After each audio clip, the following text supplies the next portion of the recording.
The core of False Witness is the relationship between two sisters, Callie and Leigh Collier, and how their lives were impacted by a horrific thing that happened to them both. And then we catch up with them 20 years later and see the fallout. I mean, we know trauma has such long tentacles into adulthood.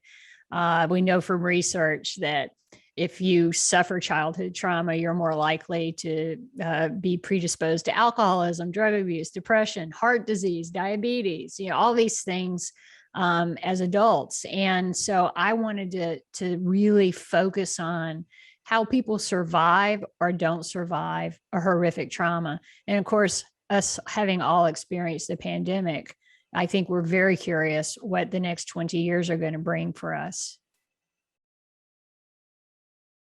The hard part, the work of being an author to me, is talking about what comes next, because there's a very technical aspect to writing about violence. I never want it to be titillating. I don't want it to be something that is exciting or exploitative, because these are crimes that happen to people, particularly women, every second of the day. So I'm very mindful. These are real crimes that happen to real people.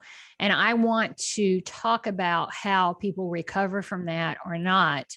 And one of the main reasons that I made a choice many years ago when I wrote my first book to write about violence against women in a realistic way is because of my own experience as a child, watching my grandmother be in an abusive relationship with my grandfather. And we would go to their house for Sunday dinner at least once a month. And there's my grandmother at the table. Sometimes she would have a black eye. Sometimes she would have a cut lip. Occasionally she would have a broken bone. And my uncles would tease her about how clumsy she was. Now, as I got to be an adult, I realized, wait a minute, nobody is that clumsy. And I figured out, yes, my grandfather was causing these broken bones and bruises. And I can testify to the fact that our silence did not help her. It only helped him.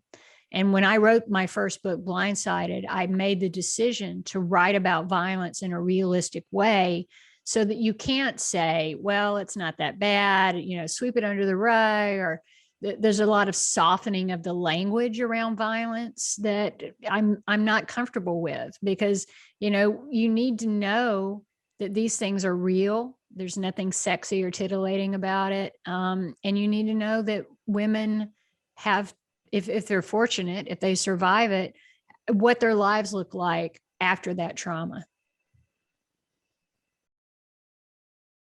My ace in the hole was my friend Alifair Burke, who is an amazing author. She co-wrote books with Mary Higgins Clark. Will hopefully continue because they're fantastic books. She writes her own books. She's a Stanford educated lawyer and a law professor. And so she's a great resource, because as a writer, I love research, but you have to pick the right expert. Alifair is really good at saying, okay, this is where you want to end up.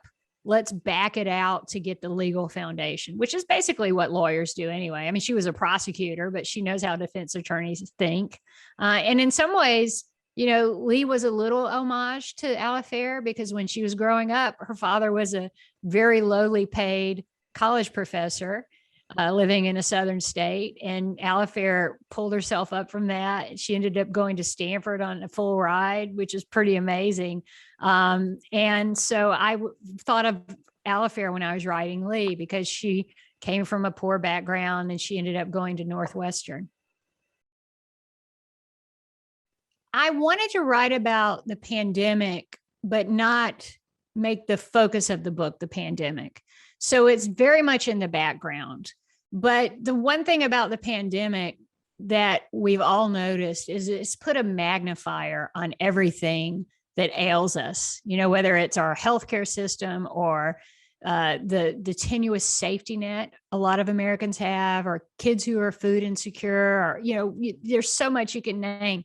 People who are incarcerated, people who work in prisons, the understaffing, underpaid, how dangerous that is. So I wanted to use that as a way to amplify things in the story that I was talking about. I mean, I'm talking about trauma. We're all going through this collective trauma. But also, I wanted to discuss the chasm between people who have a more privileged pandemic than others. You know, Leigh is someone who, sure, she's worked her ass off to get where she is, but her experience of the pandemic is through the lens of someone who has money and security and who has a white collar job at a law firm and whose husband is gainfully employed and they can do their job still and make money and send their daughter to a private school.